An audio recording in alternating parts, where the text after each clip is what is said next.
네, 하나님께서 여러분에게 은혜 베풀어 주시기를 간절히 축원드립니다.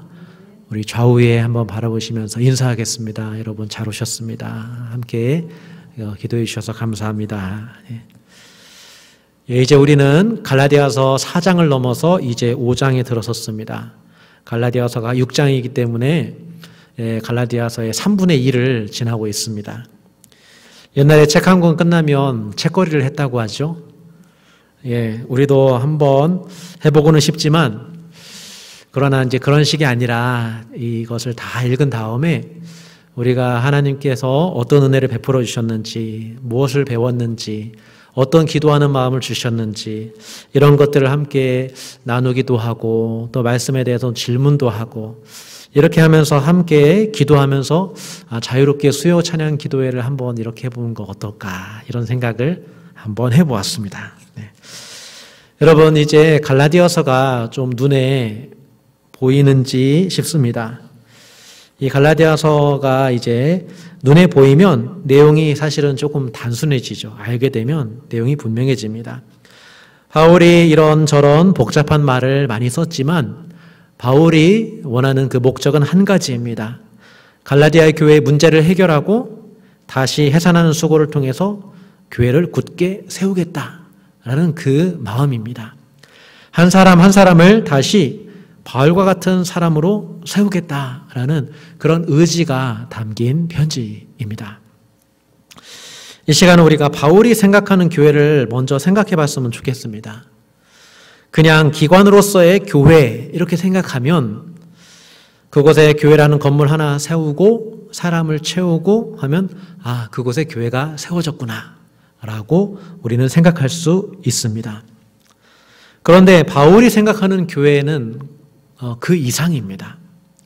그냥 교회에 출석하는 사람을 세우는 게 아니라 바울은 바울 자신을 본받는 사람을 교회로 세우고자 했다는 것입니다.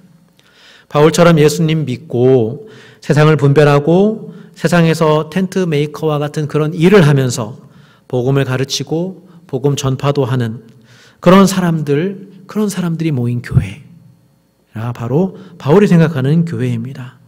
그렇게 해서 세상 속에서 누룩과 같이 활동하면서 주님의 생명의 빛을 전파하는 그런 제자들, 그런 사람들, 그런 교회를 생각하고 있다는 것입니다.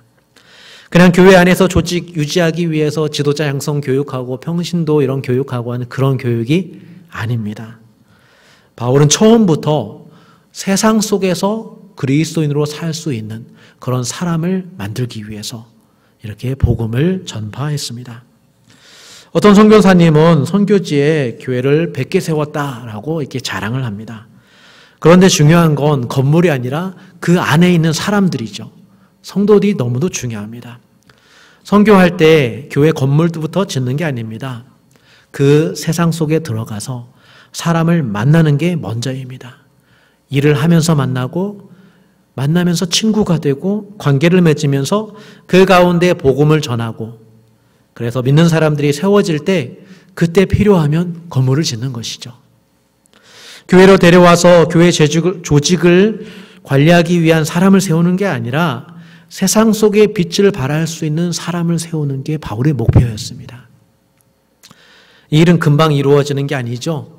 사람이 생명이 태어나고 자랄 때 시간이 필요한 것처럼 이렇게 한 사람 세우는데 많은 시간이 필요합니다. 그 사람을 세우다가 그 사람이 힘들어서 떠날 수도 있습니다. 그리고 다시 돌아왔는데 또 주변의 박해를 받아야 되기도 하고 세상에서 손해를 보기도 하고 그리고 친구 관계나 사회 생활을 포기해야 될 때도 있습니다.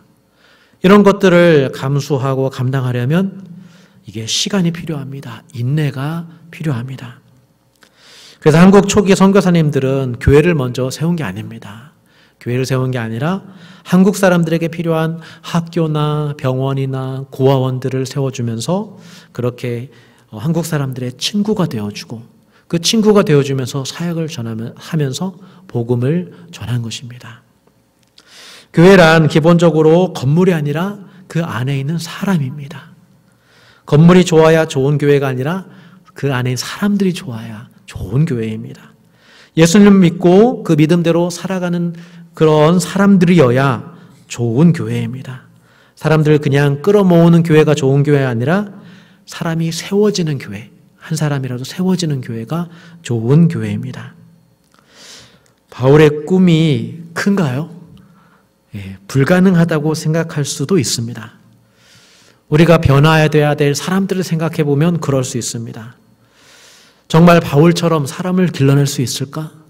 사람이 그렇게 변화될 수 있을까? 이런 거를 생각해 보면 사실은 불가능하다는 생각도 듭니다. 그런데 잘 생각해 보면 이 일은 큰 꿈도 아니고 불가능할 것도 아닙니다. 바울은 어떤 가능성을 보고 이 일을 한 게 아닙니다.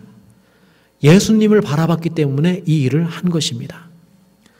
예수님은 제자들을 부르고 그리고 제자들에게 가르쳐주고 실제로 하나님의 능력을 행하면서 다 보여주셨습니다.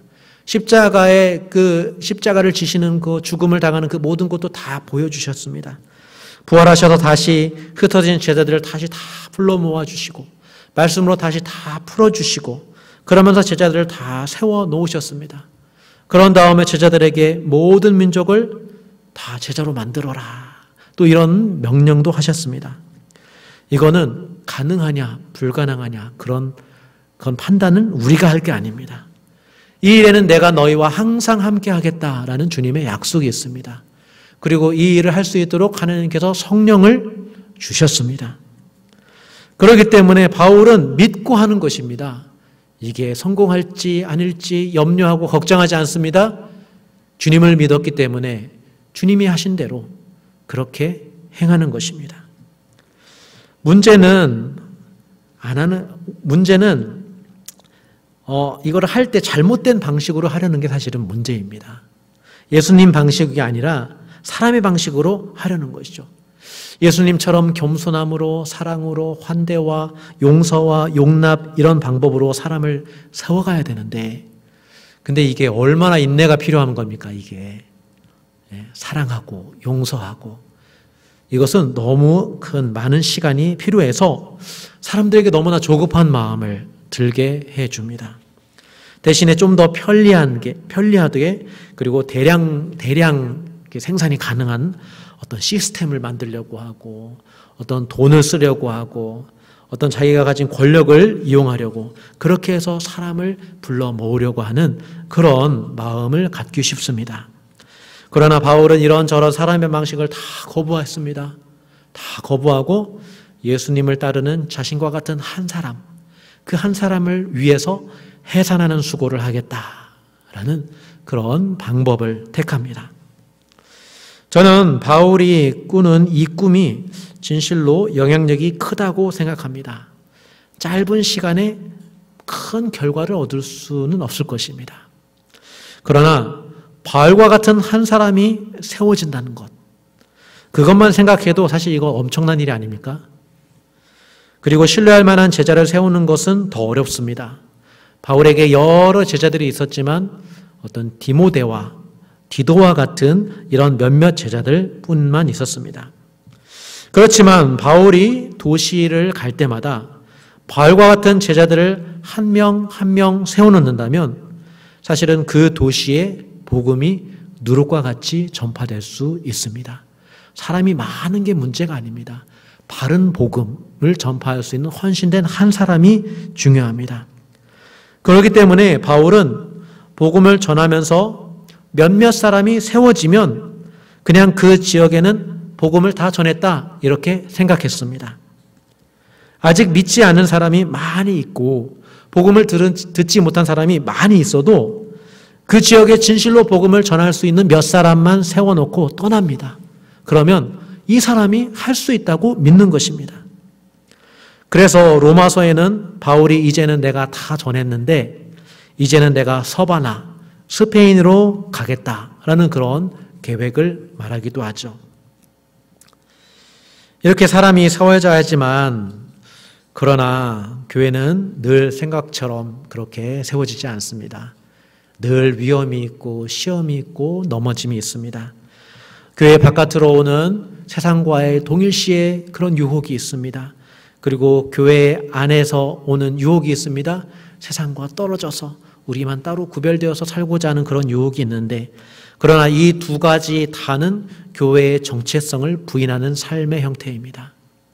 왜냐하면 교회는 세상과 떨어진 것도 아니고 세상과 같아진 것도 아니고 세상 속에 속하면서 빛을 비추는 그런 교회로 세상 속의 그리스도인으로서 부름받았기 때문입니다. 이건 귀한 이거는 소명이고 우리가 꿈꿔야 될, 우리가 붙잡아야 될 비전입니다. 갈라디아 교회에서 이 다른 복음, 선포된 다른 복음은 이 세상 속의 그리스도인이라는 정체성을 부인하는 것입니다. 제가 계속 반복해서 말씀드리는데요. 갈라디아에서 교회가 겪는 그런 문제는 복음의 문제, 즉 하나님의 자녀라면 아브라함의 자손인데 그렇다면 율법을 지켜야 된다. 이런 주장이었습니다.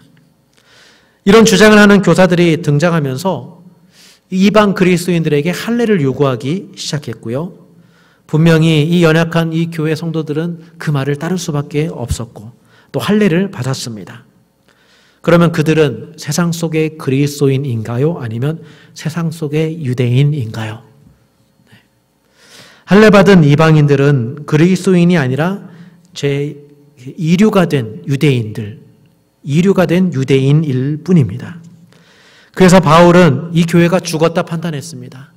다시 태어나야 된다라고 생각했습니다. 그래서 다시 해산하는 수고를 해야 한다라고 이런 마음을 굳게 마음먹었습니다. 바울은 강력하게 앞부분에서 이반 그리스도인들에게 율법은 이미 효력이 끝난 것이고 그리고 율법의 역할은 죄를 정하는 것이고 그 정한 모든 죄와 속박은 다 예수님께서 십자가로 이미 짊어져 주셔서 율법 아래에 있는 사람들은 다 자유하게 하셨다라고 말씀합니다. 그리고 유대인들을 위한 복음 전도자였던 그 베드로조차도 이 문제 때문에 크게 책망받았다라고 그렇게 알려주면서 이제는 거짓 교사들을 내어 쫓아라. 이 사람들과 함께 유업을 받을 수 없다라고 말씀합니다. 그러면서 자유한 하나님의 자녀로서 회개와 결단을 촉구하는 말씀을 합니다. 그것이 5장 1절입니다. 그리스도께서 우리를 자유롭게 하려고 자유를 주셨으니 그러므로 굳건하게 서서 다시는 종의 멍에를 매지 말라. 이 말씀은 갈라디아서 전체 내용으로 봤을 때 3장, 4장을 요약하는 말씀이면서 동시에 갈라디아서 전체를 요약하는 한마디이기도 합니다. 갈라디아 교회 성도들에게 다른 복음은 틀렸다. 아브라함 자손은 율법을 지켜야 한다고 말을 하지만 그것은 다시 율법의 종의 먹이를 씌우는 일이다. 이미 그리스도께서 죽으셔서 율법의 속박으로 자유하게 했는데 너희는 이미 자유하다. 종의 멍에를 매지 말고 그 주신 자유를 지켜라. 그 자유 안에서 살아가라. 라고 당부하고 있습니다. 정말 하고 싶었던 말을 아끼다가 지금 여기에서 말씀을 하고 있습니다. 이제 다시 복음으로 선택과 결단을 하라고 말씀하고 있습니다. 오늘은 제가 6절까지 읽었지만 이 1절만을 가지고 우리가 교회로서 몇 가지 함께 생각해 볼 것이 있습니다. 첫째는 그리스도께서 우리에게 자유를 이미 주셨다라는 것입니다. 그렇기 때문에 이것은 선포되어야 될 복음입니다. 율법 아래 종되었던 자들을 위해서 주님께서 율법 아래에 나셨고 대신 십자가에 지시고 죽으시고 모든 속박에서 자유롭게 해주셨습니다. 모든 믿는 자에게 이미 자유를 주셨습니다. 그렇기 때문에 이걸 다시 돌아가면 안 됩니다. 다시 돌아간다면 이것은 예수님의 죽으심을 헛되이 하는 것입니다. 주님 안에서 참된 자유가 있는데 우리의 지난 과거는 십자가에 못 박고 용서받아 자유하게 됩니다. 그리고 우리의 미래는 하나님의 자녀이기 때문에 우리는 이미 상속받은 자로서 이 미래가 보장됩니다. 그리고 지금은 주 안에서 이 자유를 함께 누리며 이 주님께서 주시는 삶의 행복과 그 참된 평안과 안식, 그 교제하는 기쁨을 지금 누리는 것입니다. 그래서 먼 우리의 지난 과거와 우리의 다가올 미래 그리고 현재까지 모두 그리스도인은 하나님의 자녀라는 그런 자유를 누릴 수 있습니다. 하나님의 자녀라는 말에는 이미 자유함이 있습니다. 종이 아니기 때문이죠. 둘째는 그럼에도 불구하고 우리는 복음 안에서 굳건하게 서야 합니다. 여기에서 굳게 서다라는 이 말의 뜻은 군사 용어입니다. 경계를 서다. 그리고 공격을 물리치도록 함께 뭉친다. 이런 뜻이 있습니다. 주신 자유는 우리가 굳건하게 서지 못하면 잃을 수도 있습니다. 노예 12년이라는 영화가 있습니다. 미국 북부에서는 노예제를 폐지했습니다. 그래서 흑인들이 자유인으로 살고 있었고, 그러나 남부에서는 여전히 이 흑인을 노예로 부리고 있습니다. 그래서 이 당시에 흑인을 노예로 팔아먹는 그런 인신매매단이 성행했습니다. 영화의 주인공은 북쪽에서 해방된 노예로 살고 있었습니다. 그런데 이러한 인신매매단에게 납치되어 가지고 이 남부 백인 지주한테 팔아넘겨집니다. 그렇게 12년 동안 온갖 노예 생활을 다 합니다.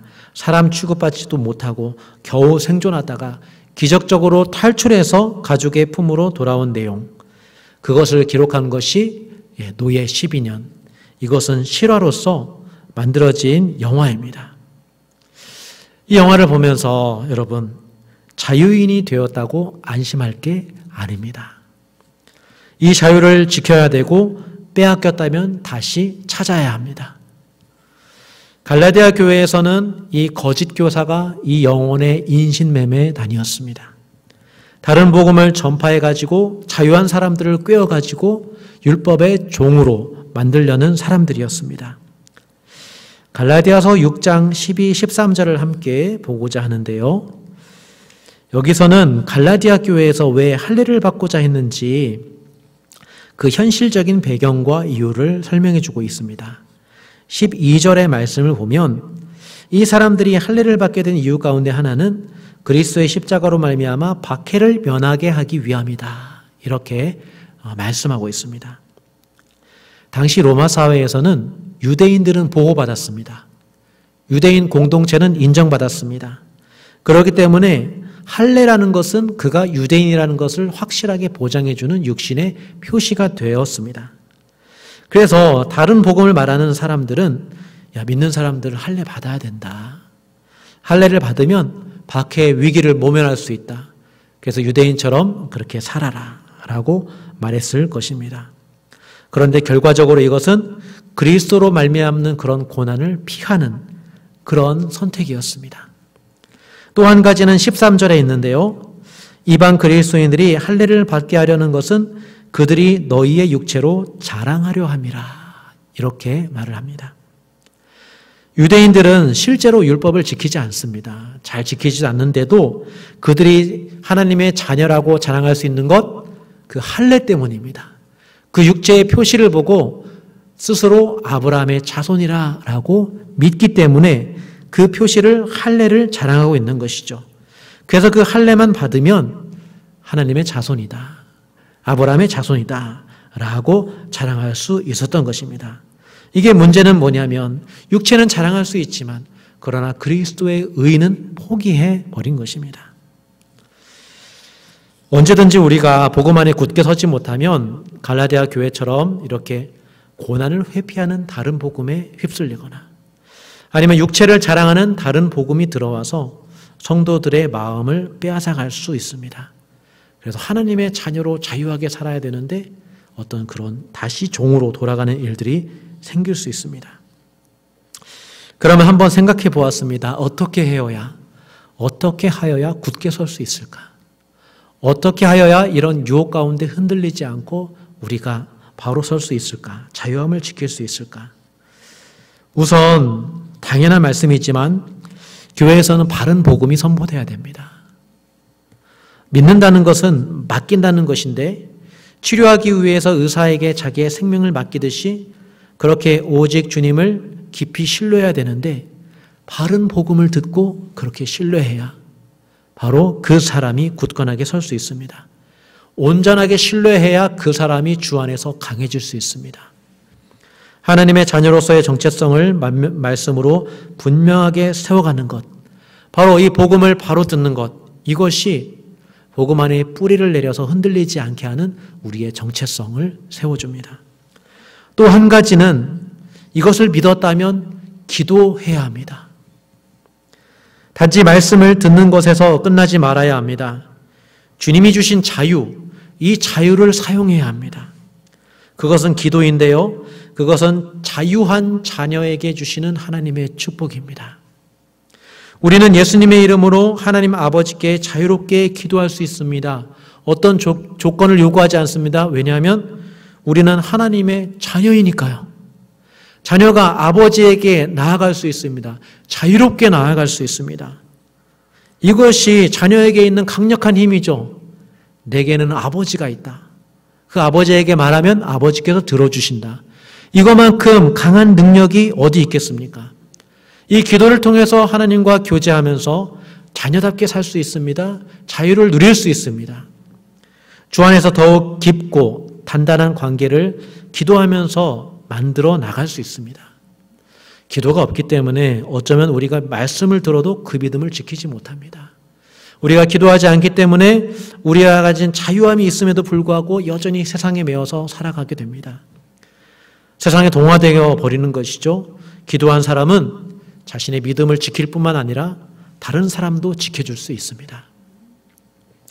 세 번째는 서로가 서로에게 자유의 본이 되어서 서로를 의지할 줄 알아야 됩니다. 복음의 말씀을 듣고 기도는 하지만 예수님을 따르는 일에 입체적으로 본이 되는 그런 삶을 살아야 됩니다. 누구는 선포하고 누구는 들어야 되지만 또 함께 예수님의 본을 실천해 나가야 합니다. 혼자서는 절대로 강해질 수 없습니다. 베드로에게는 바울이 필요하고 바울에게는 베드로가 필요한 것입니다. 갈라디아 교회에서는 바울이 필요했습니다. 다시는 종의 멍에를 매지 말아라 이렇게 말해주는 사람이 필요합니다. 모든 교회는 그렇게 말해줄 때 그 말을 듣는 사람은 회개하고 또 서로 용서하는 그런 관계들, 그래서 주 안에서 세워지는 그런 은혜 있는 그런 교회가 필요합니다. 그런 교회가 굳게 설 수 있습니다. 오늘 말씀을 정리하려고 합니다. 바울은 성령으로 시작했다가 율법의 종이 되려는 갈라디아 교회에 이제는 종의 멍에를 매지 말라 선포합니다. 주신 자유를 잃어버리지 말고 그 안에 굳건하게 서라라고 말씀합니다. 이를 위해서 교회는 바른 복음으로 하나님의 자녀된 정체성을 세워야 됩니다.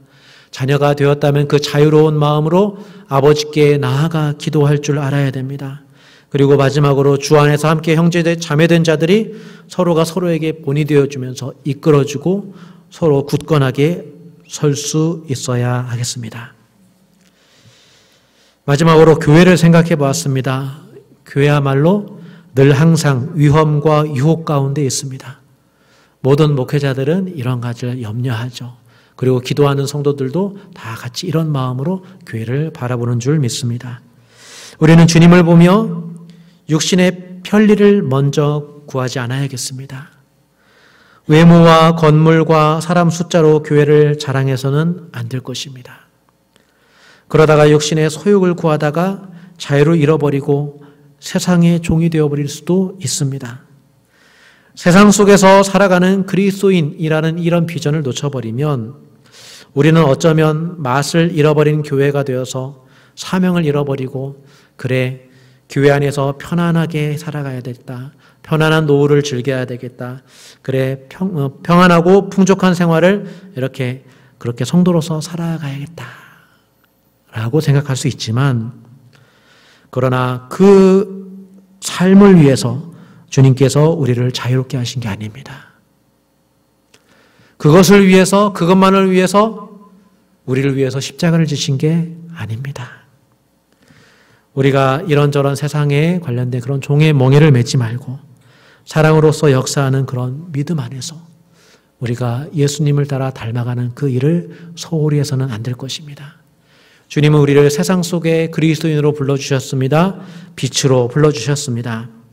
사랑하는 성도 여러분, 여러분은 주님께서 십자가로 사신 주 안에서 자유로운 하나님의 자녀입니다. 그러므로 자유롭게 하나님 아버지께 나아가십시오. 언제든지 나아가 기도하십시오. 그리고 주님의 본이 되어서 서로 사랑하고 섬길 때 하나님께서 여러분을 굳건히 세워주실 것입니다. 이것만이 우리에게 주신 그리스도의 자유를 굳건하게 지킬 수 있는 하나님의 은혜인 줄 믿습니다. 우리 함께 기도하겠습니다.